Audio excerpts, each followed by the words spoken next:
చరిత్ర మొత్తాన్ని మనం గమనించినట్టయితే మనకు ఎక్కువగా కనబడేది ఒకటే, అదే ఎంపైర్స్ యొక్క రైజ్ అండ్ ఫాల్. మనం చరిత్రలో ఏ ప్రాంతాన్ని చూసినా, ఏ మూల చూసినా ప్రపంచంలో, అండ్ ఏ టైం లైన్లో చూసినా కూడా ఎంపైర్స్ యొక్క రైజో ఫాలో ఏదో ఒకటి కనబడుతూ ఉంటుంది మనకి.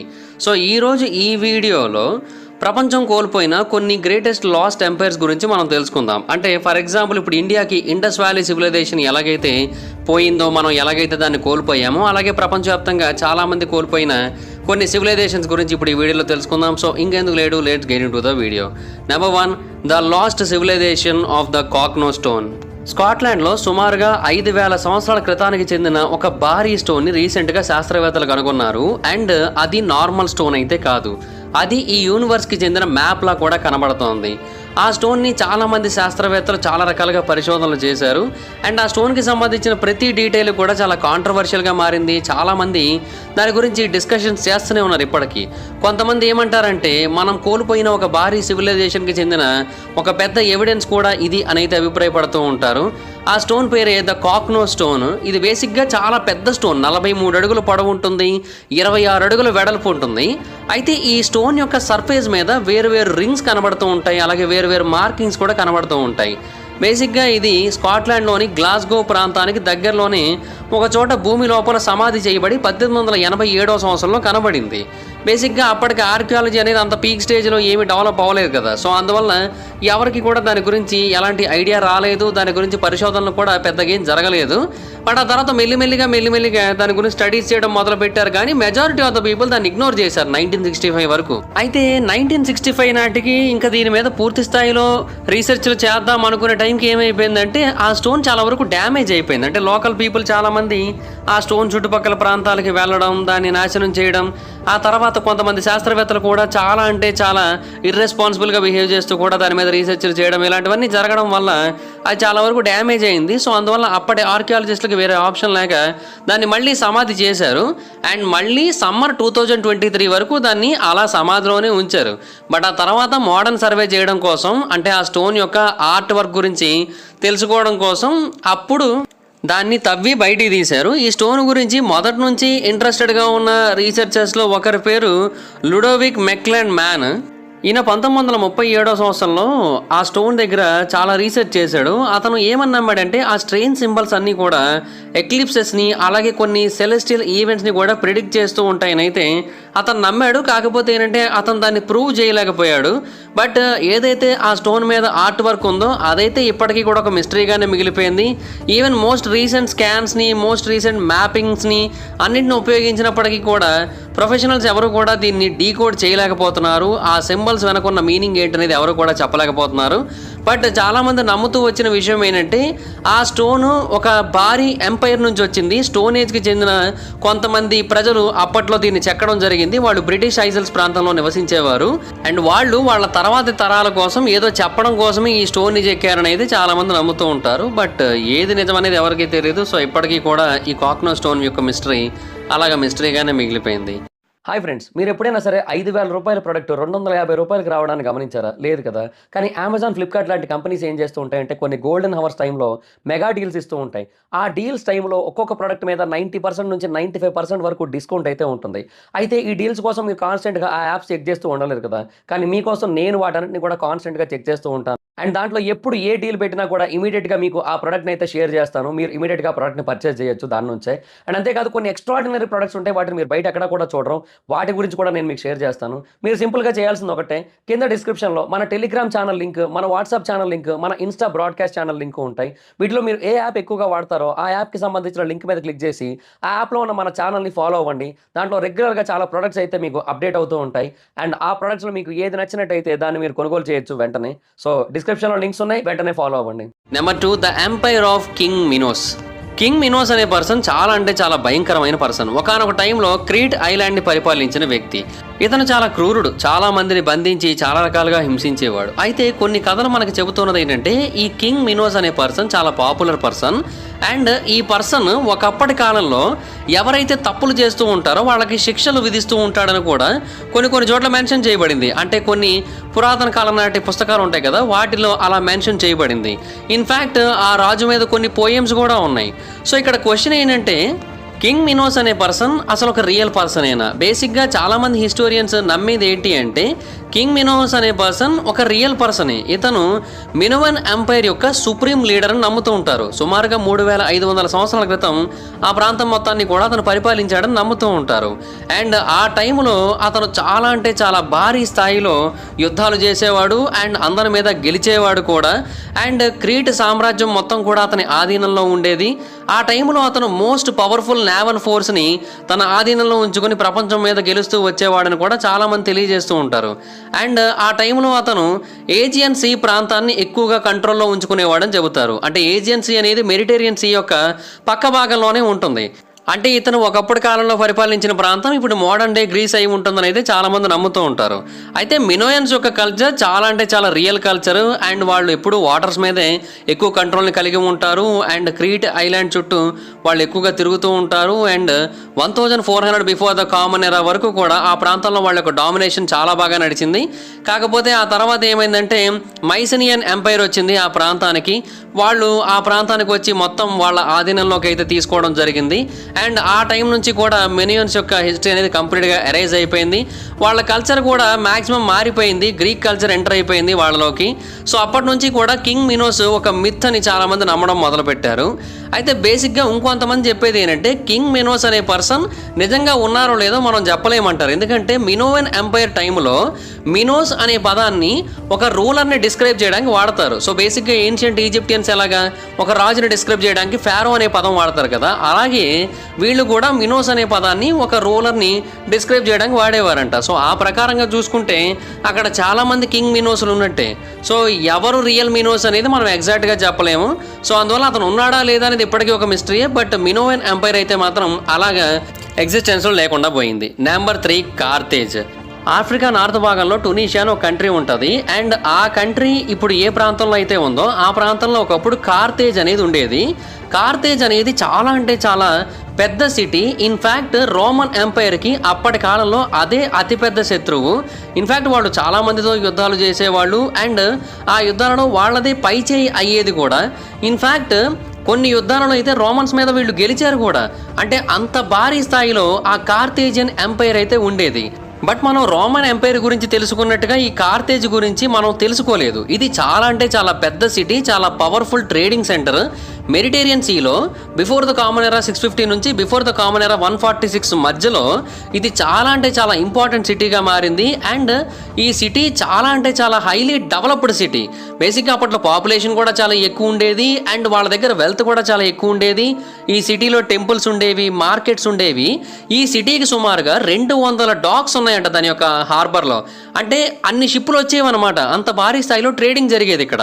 కాకపోతే ఏంటంటే ఇప్పుడు కూడా మనం ఆ సిటీని చూడొచ్చు. కాకపోతే మనం ఎక్స్పెక్ట్ చేసినట్టయితే లేదు. టునీషియా యొక్క క్యాపిటల్ అయిన టునిస్కి కొంచెం దూరంలో ఈ కార్తేజ్ యొక్క రూన్స్ అయితే ఉన్నాయి. సుమారుగా 2000 సంవత్సరాల క్రితం నాటి ఎంపైర్ ఇది. బట్ ఇప్పుడు కేవలం కొన్ని రూన్స్ మాత్రమే కనబడతాయి. దానికి కారణం ఏంటంటే రోమన్ రిపబ్లిక్ వాళ్ళు ఈ ప్రాంతంలోకి ఎంటర్ అయిన తర్వాత కార్తేజ్ ప్రాంతానికి చెందిన మొత్తం హిస్టరీ మొత్తాన్ని కూడా ఎరేజ్ చేయడానికి అయితే ట్రై చేశారు. దాన్ని నాశనం చేయడానికి ట్రై చేశారు. అండ్ ఆ సిటీని ఆల్మోస్ట్ నాశనం చేసేసి ఆ సిటీ యొక్క రూన్స్ పై భాగంలో ఇంకొక సిటీని అయితే కట్టారు. తర్వాత కార్తేజ్ ప్రాంతానికి చెందిన ప్రజలందరినీ కూడా తీసుకొని వెళ్ళిపోయి రోమన్స్ దగ్గర బానిసలుగా మార్చేయడం జరిగింది. సో అలాగా ఈ కార్తేజ్కి సంబంధించిన హిస్టరీ మొత్తం కంప్లీట్గా ఎరేజ్ చేయబడింది. బేసిక్గా ఇంటెన్షనల్గా ఒక సివిలైజేషన్ యొక్క హిస్టరీని ఎరేజ్ చేయడానికి ప్రయత్నించిన వాటిల్లో ఇది ఫస్ట్ ప్లేస్లో ఉంటుందని చాలామంది నమ్ముతూ ఉంటారు. బట్ లేదు, దీనికంటే ముందు కూడా చాలా జరిగాయని మరి కొంతమంది నమ్ముతూ ఉంటారు. ఇప్పుడు మన దగ్గర తక్షశిల యూనివర్సిటీ, నలంద యూనివర్సిటీ వీటన్నిటిని కూడా మన కల్చర్ని, మన హిస్టరీని, మన సివిలైజేషన్ని అరేంజ్ చేయడానికి చేసిన ప్రయత్నాలే. బట్ మనం వాటన్నిటిని కూడా దాటుకొని ఇప్పటికీ కూడా నిలబడ్డాం హిందువులుగా. కాకపోతే ఏంటంటే కొన్ని సివిలైజేషన్స్ మాత్రం కంప్లీట్గా అంతరించిపోవడం జరిగింది. హిస్టోరియన్ అయిన రిచర్డ్ మైల్స్ యొక్క మాటల ప్రకారం రోమన్స్ వీళ్ళకి చెందిన అన్ని ఆర్కైవ్స్ని, అన్ని లైబ్రరీస్ని కూడా కంప్లీట్గా నాశనం చేయడం జరిగింది. సేమ్ ఎలాగైతే మొఘల్స్ మన హిస్టరీని కంప్లీట్గా నాశనం చేసే ప్రయత్నం చేశారో సేమ్ అలాగే అనమాట. అండ్ కార్తేజ్ గురించి ఇప్పుడు మనకి ఏదైతే ఇన్ఫర్మేషన్ తెలిసిందో అది కూడా రోమన్స్కి చెందిన కొన్ని పుస్తకాలలో, ఆ తర్వాత 200 బిఫోర్ ద కామన్ ఎరా టైంలో దీనికి సంబంధించి కొన్ని డీటెయిల్స్ ఉన్నాయి. సో ఆ డీటెయిల్స్ని బట్టి కొన్ని మిత్స్ కూడా ఉన్నాయి వాటిని బట్టి. సో అలాగ మనకి కొంత ఇన్ఫర్మేషన్ అయితే తెలుస్తోంది, కానీ దీనికి సంబంధించిన పూర్తి ఇన్ఫర్మేషన్ అయితే మనకు తెలియదు. బట్ ఒకటైతే వాస్తవం, కార్తేజ్ అయితే మాత్రం ఇటాలియన్స్ మీద, గ్రీక్స్ మీద, న్యూబియన్స్ మీద, ఫినోషియన్స్ మీద వీళ్ళ మీద ఎక్కువగా డిపెండ్ అయ్యేది. అందుకే ఈవెన్ కల్చర్లో కూడా వీళ్ళకి సంబంధించిన కల్చరే మనకి చాలా వరకు మిక్స్ అయిపోయి కనబడుతూ ఉంటుంది. బట్ ఎప్పుడైతే రోమన్ రిపబ్లిక్ ఈ ప్రాంతంలోకి ఎంటర్ అయిందో ఇంకా తర్వాత కంప్లీట్గా ఈ ప్రాంతం అనేది కనుమరుగైపోయింది. ఇంకా తర్వాత ఆ ప్రజలు కూడా కనిపించడం మానేశారు. సో ఒక 100 సంవత్సరాల వరకు తన అస్తిత్వాన్ని కాపాడుకునే ప్రయత్నం అయితే చేసింది. బట్ 149 బిఫోర్ ద కామన్ ఎరా నాటికి వచ్చేసరికి థర్డ్ ప్యూనిక్ వార్ వచ్చింది. ఆ వార్ తర్వాత రోమన్స్ ఈ కార్తేజ్లోకి అడుగుపెట్టారు. అండ్ ఆ తర్వాత నార్త్ ఆఫ్రికాకి చెందిన one of the greatest empire కంప్లీట్గా పతనం అయిపోయింది. Number 4, memories of the Maya. పురాతన కాలం నాటి మాయన్ ఎంపైర్ చాలా అంటే చాలా పెద్దది. బేసిక్గా ఒకానొక టైంలో మెక్సికో నుంచి హాండ్రాస్ వరకు మొత్తం రూల్ చేయడం జరిగింది. అలాగే సెంట్రల్ అమెరికాను కూడా రూల్ చేయడం జరిగింది. ఇప్పటికీ కూడా మనకి ఆ ప్రాంతంలో వీళ్ళకి సంబంధించిన ఎన్నో రూల్స్ అయితే కనబడుతూ ఉంటాయి మనకి. సో ఈ సివిలైజేషన్ చాలా అంటే చాలా పెద్దది, చాలా అంటే చాలా పురాతనమైనది. అండ్ ఈ సివిలైజేషన్ కూడా కనుమరుగైపోయిన విషయం మనకు అందరికీ తెలిసిందే. అయితే ఈ మాయన్ పీపుల్ చాలా వరకు రైటింగ్స్లో వాళ్ళకి సంబంధించిన కల్చర్ని మనకి తెలియజేయడానికి ట్రై చేసేవారు. అది మనకి చాలా చోట్ల కనబడుతూ ఉంటుంది. ఇన్ఫ్యాక్ట్ కొన్ని టెంపుల్స్ యొక్క వాల్స్ మీద హీరోగ్లిఫ్స్ లా కూడా కనబడుతూ ఉంటాయి. సో పిరమిడ్స్ మీద కానీ, టెంపుల్స్ మీద కానీ, ఆ తర్వాత కొన్ని సిరామిక్స్ మీద కానీ, కొన్ని బోన్స్ మీద కానీ మాయన్స్ ఎక్కడ పడితే అక్కడ రాతలు రాస్తూ ఉంటారు. ఇన్ఫ్యాక్ట్ వాళ్ళు కొన్ని రూడిమెంటరీ బుక్స్ని కూడా రాశారు బార్క్ పేపర్ని, డీర్ స్కిన్ని ఉపయోగించి. సో బేసిక్గా రైటింగ్ సిస్టమ్ని వాళ్ళు చాలా అంటే చాలా త్వరగానే ఇన్వెంట్ చేశారు, లేదంటే అవలంబించుకున్నారు. అంటే వాళ్ళే ఇన్వెంట్ చేశారని మనం చెప్పలేం కదా. మన దగ్గర కానీ లేదంటే ఆఫ్రికాలో కానీ ఎక్కడైనా రైటింగ్ స్టార్ట్ అవ్వచ్చు కాబట్టి ఆ తర్వాత వాళ్ళు నేర్చుకొని ఉండొచ్చు. బట్ చాలా త్వరగా స్టార్ట్ చేశారు అండ్ దాన్ని చాలా ఎక్కువగా వాడటం మొదలుపెట్టారు. బట్ ప్రాబ్లం ఏంటంటే స్పానిష్ పీపుల్ 16వ శతాబ్దంలో ఆ ప్రాంతంలోకి ఎంటర్ అయిన తర్వాత మాయన్ సివిలైజేషన్ కంప్లీట్గా అంతరించిపోవడం మొదలుపెట్టింది. ఒకవేళ స్పానిష్ పీపుల్ కనుక అక్కడికి వెళ్ళకపోయినట్టయితే మాయన్ సివిలైజేషన్ ఇప్పటికీ కూడా సర్వైవ్ అయ్యేదని చాలామంది నమ్ముతూ ఉంటారు.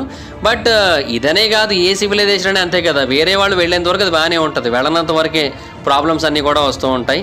కానీ బేసిక్గా మాయన్ సివిలైజేషన్లో ఉన్న ఇంకొక మెయిన్ ప్రాబ్లం ఏంటంటే స్పానిష్ పీపుల్ వాళ్ళతో పాటుగా కొంతమంది ప్రీస్టులను కూడా తీసుకొని వెళ్ళి బలవంతంగా మాయన్ పీపుల్ని కన్వర్ట్ చేయడం జరిగింది. ఒకటి కాదు, రెండు కాదు, కొన్ని మిలియన్స్ ఆఫ్ పీపుల్ని క్రిస్టియానిటీలో కన్వర్ట్ చేయడం జరిగింది. సో దానివల్ల ఏమైపోయిందంటే మాయన్స్కి చెందిన అసలైన కల్చర్ కానీ, అసలైన హిస్టరీ కానీ చాలా వరకు నాశనం చేయబడ్డది. సో ఇది బేసిక్గా చాలామంది చెబుతున్న మెయిన్ పాయింట్. మాయన్ సివిలైజేషన్ మనకి ఇప్పుడు ఏదైతే కనబడుతోందో దీనికి ఎన్నో రేట్లు కనబడాల్సి ఉంటుంది. కానీ వాళ్ళు వచ్చిన తర్వాత వీళ్ళని చాలామందిని క్రిస్టియన్స్ కింద కన్వర్ట్ చేసేయడం వల్ల మాయన్ కల్చర్ అనేది కంప్లీట్గా ఎండ్ అయిపోయినట్టు అయిపోయింది. సో మాయన్ సివిలైజేషన్ ఎగ్జిస్టెన్స్లో ఉన్నప్పటికీ, వాళ్ళు ప్రజలు ప్రాణాలతో బతికున్నప్పటికీ కూడా వాళ్ళ కల్చర్ డెడ్ అయిపోయింది. లేదంటే మనం ఇలాంటివి ఇంకెన్నో చూసేవాళ్ళమని కూడా చెబుతూ ఉంటారు. సో మనం ఏవైతే రాతల్ని చూస్తూ ఉంటామో అలాంటివి ఇంకొన్ని వేల సంఖ్యలో లేదంటే లక్షల సంఖ్యలో కూడా చూసే అవకాశాలు కూడా ఉన్నాయని చెబుతూ ఉంటారు. ఇంకొకటి ఏంటంటే ఆల్రెడీ రాసున్న వాటిని కూడా మాయన్ కల్చర్ గురించి చెప్పే కొన్ని పుస్తకాలను కూడా ఈ స్పానిష్ పీపుల్ నాశనం చేసేయడం జరిగింది. ఆ పుస్తకాలు కూడా కొన్ని వేల సంఖ్యలో ఉంటాయని అయితే చరిత్రకారులు చెబుతున్నారు. సో ఆ ప్రకారంగా కూడా మాయన్ ఎంపైర్ అనేది చరిత్రలో ఉందంటే ఉంది, కానీ పూర్తిగా లేకుండా పోయింది. లేదంటే ఇంకా చాలా భారీ స్థాయిలో ఉండేదని వాళ్ళు నమ్ముతున్నారు. Number 5, the fall of Ottoman empire. పురాతన ప్రపంచానికి చెందిన వన్ ఆఫ్ ది గ్రేటెస్ట్ ఎంపైర్స్లో ఆటోమన్ ఎంపైర్ కూడా ఒకటి. సుమారుగా 500 సంవత్సరాల క్రితం ఈ ఆటోమన్ ఎంపైర్ దాని యొక్క పీక్ స్టేజ్లో ఉండేది. అండ్ ప్రాక్టికల్గా కూడా అప్పట్లో ఆటోమన్స్ చాలా అంటే చాలా అన్స్టాపబుల్గా ఉండేవారు. ఎవరు వాళ్ళని ఆపలేకపోయేవారు. వాళ్ళ దగ్గర భూమి మీద ఉన్న మిలిటరీస్లో అతిపెద్ద మిలిటరీ ఉండేది. వాళ్ళు ఎకనామీ పరంగా కూడా సూపర్ పవర్గా ఉండేవారు. అండ్ వాళ్ళ యొక్క బేస్ సిటీ ఇస్తాన్బుల్ సిటీ, ఒకప్పుడు దాన్ని కాన్స్టాంటినోపుల్ అని పిలిచేవారు. అండ్ వాళ్ళ ఇన్ఫ్లుయెన్స్ ఆసియా నుంచి ఆఫ్రికా వరకు, మిడిల్ ఈస్ట్ వరకు, యూరోప్ వరకు అన్ని ప్రాంతాలకి కూడా స్ప్రెడ్ అయింది. ఇదంతా కూడా స్టార్ట్ అయింది ఉస్మాన్ ది వన్ అనే పర్సన్ యాంటోలియా ప్రాంతానికి చెందిన టర్కిష్ ట్రైబ్స్కి లీడర్గా ఉండేవాడు. అండ్ ఆటోమన్ అనే పదం వచ్చింది కూడా అతని పేరు నుంచి. 1299 సంవత్సరంలో ఆ ఎంపైర్ స్టార్ట్ అయింది. అండ్ మెల్లిమెల్లిగా అది దాని యొక్క టెరిటరీని ఎక్స్పాండ్ చేసుకోవడం మొదలుపెట్టింది. 150 సంవత్సరాల తర్వాత 1453 సంవత్సరం నాటికి వచ్చేసరికి మెహ్మయు ద కాంకరర్ అనే పర్సన్ ఆ ప్రాంతానికి వచ్చేసరికి, అంటే ఇప్పుడు ఏదైతే ఇస్తాన్బుల్ ఒకప్పుడు కాన్స్టాంటినోపుల్ అని పిలువబడుతుందో ఆ ప్రాంతానికి వచ్చేసరికి బైజాంటైన్ ఎంపైర్ వాళ్ళు ఆ ప్రాంతాన్ని రూల్ చేస్తున్నారు. బట్ ఇతను ఆ ప్రాంతానికి వచ్చి ఆ ప్రాంతాన్ని వాళ్ళ ఆధీనంలోకి తీసుకొని బైజాంటైన్ ఎంపైర్ని కంప్లీట్గా ఎండ్ చేసేయడం జరిగింది. ఇప్పుడు మనం బైజాంటైన్ ఎంపైర్ గురించి మాట్లాడుకోలేం, అది కంప్లీట్గా డిఫరెంట్ స్టోరీ. సో అలాగే 1000 సంవత్సరాల చరిత్ర కలిగి ఉన్న బైజాంటైన్ ఎంపైర్ని ఈ ఆటోమన్ ఎంపైర్ కంప్లీట్గా ఒక ఎండ్కి అయితే తెచ్చేసింది. ఆ తర్వాత కాన్స్టాంటినోపుల్ ఇస్తాన్బుల్గా మారిపోయింది. అండ్ ఆ పర్సన్ ఆ ప్రాంతాన్ని తన యొక్క మెయిన్ సిటీగా పెట్టుకొని తన సామ్రాజ్యం మొత్తాన్ని కూడా ఎక్స్పాండ్ చేయడం మొదలుపెట్టాడు. ఒకనొక పీక్స్ టైంకి వచ్చేసరికి Ottoman empire Egypt, Romania, Turkey, Greece, Palestine, అలాగే నార్త్ ఆఫ్రికన్ కోస్ట్ యొక్క ఆల్మోస్ట్ ప్రాంతం అంతా, తర్వాత సిరియా, జోర్డన్, రొమానియా, అలాగే అరేబియాలోని కొన్ని పీసెస్, వీటన్నింటినీ కూడా కంట్రోల్ చేయడం జరిగింది. చాలా అంటే చాలా సక్సెస్ఫుల్ ఎంపైర్గా మారింది. ఇన్ఫ్యాక్ట్ మెడిసిన్లో కూడా కొన్ని గ్రేట్ అడ్వాన్సెస్ తీసుకొని వచ్చారు. ప్రజలను కూడా బాగానే చూసుకునేవారు. ఇన్ఫ్యాక్ట్ కొన్ని సర్జికల్ ఎక్విప్మెంట్ కూడా తీసుకొని వచ్చారు. ఇప్పుడు క్యాథెటర్ని వాడుతూ ఉంటారు కదా, దాన్ని ఆటోమన్సే క్రియేట్ చేయడం జరిగింది. ఆ తర్వాత పోయట్రీ, వేవింగ్ మ్యూజిక్, ఆ తర్వాత ఇంకా ఎన్నో రకాల ఆర్ట్స్ని కూడా వాళ్ళు బాగానే ఎంకరేజ్ చేశారు. బట్ ఏ ఎంపైర్ కూడా ఫర్ ఎవర్గా ఉండదు కదా. 1600 సంవత్సరాలు వచ్చేసరికి ఈ ఎంపైర్ యొక్క పొజిషన్ మారిపోయింది. ఎస్పెషల్లీ యూరోప్ పొజిషన్ మారింది. దానికి రీజన్ రెనైజెన్స్. బేసిక్గా ఆ టైంలో ఇండస్ట్రియల్ రెవల్యూషన్ కూడా బాగా పెరిగింది. దాని కారణంగా కూడా వీళ్ళకి చాలా ప్రాబ్లమ్స్ వచ్చాయి. అండ్ ఇండియాతోని, అమెరికాతోని ట్రేడింగ్ కూడా బాగా పెరిగింది. సో దానివల్ల ఆటోమన్ ఎంపైర్ రిడెండెంట్గా మారిపోయింది. అండ్ వాళ్ళకి తగిలిన మొదటి దెబ్బ 1683వ సంవత్సరంలో ఆటోమన్ ఎంపైర్ బ్యాటిల్ ఆఫ్ వియన్నాలో ఓడిపోయింది. సో బేసిక్గా అదే వాళ్ళ పతనానికి ప్రారంభం అని చెప్పొచ్చు. ఆ తర్వాత 1830వ సంవత్సరంలో ఈ ఆటోమన్స్కి వ్యతిరేకంగా గ్రీస్లో పోరాటం జరిగింది. తర్వాత 1878వ సంవత్సరంలో సెర్బియా, రొమేనియా, బల్గేరియా ఈ 3 కూడా స్వాతంత్రాన్ని ప్రకటించుకోవడం జరిగింది వీళ్ళ నుంచి బయటకు వచ్చేసి. తర్వాత 1912 నుంచి 1913 మధ్యలో జరిగిన బాల్కన్ వార్స్లో కూడా వాళ్ళు ఓటమిని అయితే చవి చూశారు. సో ఆ టైంలో వాళ్ళ కంట్రోల్లో ఉన్న మొత్తం యూరోపియన్ టెరిటరీస్ అన్నీ కూడా పోయాయి. సో వాళ్ళు యూరోప్ నుంచి అయితే బయటకు వచ్చేయాల్సి వచ్చింది. అయితే అప్పటికే పతనం అయిపోతున్న ఆటోమన్ ఎంపైర్ ఇంకా దరిద్రమైన స్టేజ్కి వెళ్ళడానికి కారణం ఏంటంటే వాళ్ళకి ఎలాంటి ఫ్యాక్టరీస్ లేవు. ఫ్రాన్స్లో, రష్యాలో, గ్రేట్ బ్రిటన్లో ఉన్నట్టుగా వాళ్ళ దగ్గర ఫ్యాక్టరీస్ లేవు. 20th సెంచరీలో వాళ్ళు చాలా ఫాస్ట్గా ముందుకెళ్తూ ఉంటే వీళ్ళేం వెనకబడిపోతూ వచ్చారు. తర్వాత మొదటి ప్రపంచ యుద్ధం వచ్చింది యూరోపియన్ నేషన్స్ మధ్య. అండ్ ఆ టైంలో వీళ్ళ దగ్గర మెషిన్స్ లేవు, వాటిని క్రియేట్ చేసే టెక్నాలజీ కూడా లేదు. సో ఇండస్ట్రియల్ రెవల్యూషన్లో, ఇండస్ట్రియల్ పాయింట్ ఆఫ్ వ్యూలో వీళ్ళు బాగా వెనకబడిపోయారు. సో అందువల్ల వెపన్స్ని కానీ, కొత్త స్ట్రక్చర్స్ని కానీ, కొత్త అమ్యునేషన్స్ని కానీ వీళ్ళు పూర్తి స్థాయిలో నిర్మించుకోలేకపోయారు. ఎందుకంటే వీళ్ళ దగ్గర ఐరన్ కానీ, స్టీల్ కానీ లేదు. సో అలాగే రైల్ రోడ్స్ని కూడా నిర్మించలేకపోయారు. సో చాలా వెనకబడిపోయారు. సో ఇదే వాళ్ళకి చాలా పెద్ద ప్రాబ్లమ్ని తెచ్చిపెట్టింది. అంటే వాళ్ళు చేసిన ఇంకొక పని వాళ్ళని ఇంకా దరిద్రమైన స్టేజ్ తీసుకొని వెళ్ళింది. అదేంటి అంటే మొదటి ప్రపంచ యుద్ధం టైంలో విన్నింగ్ టీం వైపు ఉండకుండా లూజింగ్ టీం వైపు ఉన్నారు. ఆటోమన్ ఎంపైర్ వాళ్ళు చేసిన అతిపెద్ద మిస్టేక్ ఏంటంటే వాళ్ళు జర్మనీ సైడ్ సపోర్ట్గా ఉండడం. అండ్ వాళ్ళతో ఒక సీక్రెట్ ట్రీటీని సైన్ చేశారు మొదటి ప్రపంచ యుద్ధం రాకముందే. అండ్ దరిద్రానికి ఆ యుద్ధం కారణంగా వాళ్ళు 5 లక్షల మంది సైనికులను కోల్పోయారు ఆ టైంలో. అది కూడా కేవలం ఇస్తాన్బుల్ని డిఫెండ్ చేయడం కోసం. సో ఫైనల్గా 1918 నాటికి వచ్చేసరికి ఆటోమన్ ఎంపైర్ వారు ఆర్మిస్టైజ్ మీద సైన్ చేశారు. యుద్ధం ఆగిపోయింది. సో వాళ్ళకి చెందిన టెరిటరీస్ ఏవైతే ఉన్నాయో అవన్నీ కూడా స్ప్లిట్ అయిపోయాయి. సో అలాగే 1922 నాటికి వచ్చేసరికి కంప్లీట్గా ఆటోమన్ ఎంపైర్ అనేది ఒక ఎండ్కి అయితే వచ్చేసింది. సో అక్టోబర్ 29, 1923న ఇండిపెండెంట్ రిపబ్లిక్ ఆఫ్ టర్కీ అనేది ఫామ్ అయింది. Number 6 the Nanzhao empire. ఈ నాన్జావ్ ఎంపైర్ అనేది మిడీవల్ చైనీస్ ఎంపైర్. అండ్ దీని గురించి ఎవరికి పూర్తిగా తెలిసి ఉండకపోవచ్చు. రీసెంట్గా ఆర్కియాలజిస్టులు కొన్ని రీసెర్చ్లు చేస్తున్న టైంలో వాళ్ళకి దీనికి సంబంధించిన కొన్ని కల్చర్ డీటెయిల్స్ అయితే బయటపడ్డాయి. అండ్ అలా బయటపడినప్పుడు నాన్జావ్ ప్రజల గురించి వాళ్ళకి తెలిసింది. ఈ ఎంపైర్ 7th సెంచరీలో క్రియేట్ చేయబడ్డది. అండ్ బేసిక్గా ఆ టైంకి చాలా ఇండిపెండెంట్ ఎంపైర్స్ ఉన్నాయి ఏషియా మొత్తంగా చూసుకుంటే.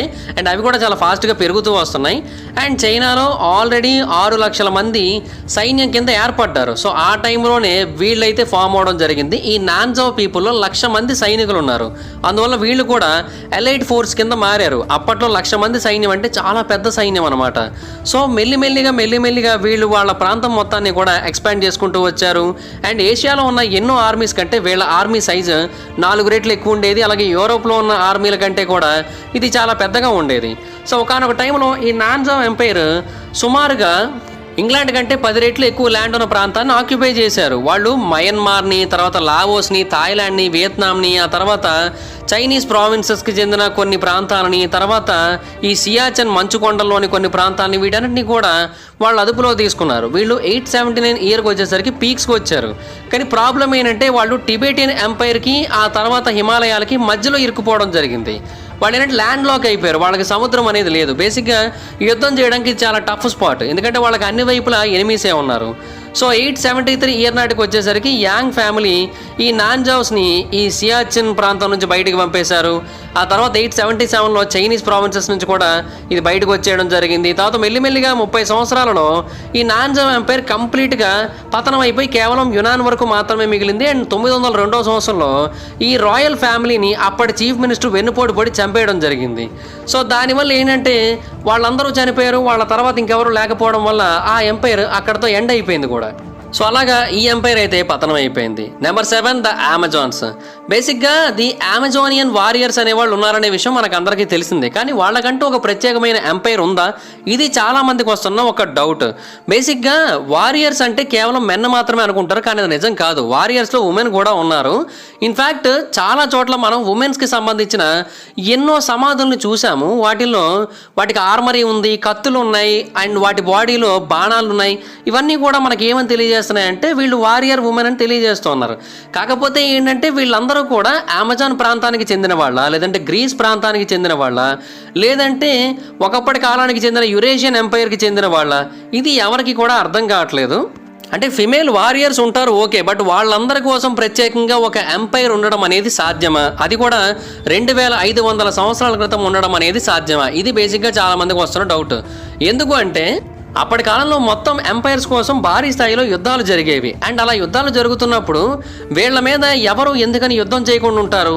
అండ్ ఇంకొకటి ఏంటంటే వీళ్ళు ఒకవేళ ఎంపైర్ని కలిగి ఉన్నట్టయితే ఓన్లీ ఆ ఎంపైర్లో ఉమెన్ మాత్రమే ఉన్నట్టయితే రీప్రొడక్టివ్ సిస్టమ్ అనేది యాక్టివేట్ అవ్వదు కదా. సో ఇంకా వాళ్ళతోనే అంతమైపోయే అవకాశాలు కూడా ఉంటాయి. సో అలా జరిగే ఛాన్స్ అయితే లేదు. కాబట్టి వీళ్ళకి సంబంధించిన ఎంపైర్ ఉందా లేదా అనేది అయితే మాత్రం ఎవరికి కూడా అర్థం కావట్లేదు. బట్ ఏన్షియంట్ గ్రీక్స్ అయితే మాత్రం అమెజాన్ ఉమెన్ గురించి చాలా స్టోరీస్ని అయితే రాయడం జరిగింది. అండ్ దాంట్లో వాళ్ళు చాలా అంటే చాలా పవర్ఫుల్ పీపుల్ అని, వాళ్ళకు ఒక ఎంపైర్ ఉందని, అండ్ ఆ ఎంపైర్ కూడా చాలా పవర్ఫుల్ ఎంపైర్ అని కూడా మెన్షన్ చేయడం జరిగింది. బట్ ఆ ఎంపైర్ ఏమైపోయింది అనేది మాత్రం ఇప్పటికీ కూడా మరి ఎవరికి పూర్తిగా తెలియదు. సో అలాగా అది కూడా ఒక మిస్టరీగానే మిగిలిపోయింది. ఆ అమెజోనియన్ ఉమెన్ ఎంపైర్ ఏమైపోయింది. Number 8 the empire of Tiwanaku. బేసిక్గా ఏన్షియంట్ పెరూని రూల్ చేసిన సివిలైజేషన్ పేరు చెప్పమంటే మొత్తం అందరూ కూడా టక్కున ఇన్కాస్ వాళ్ళ పేర్లు చెబుతారు.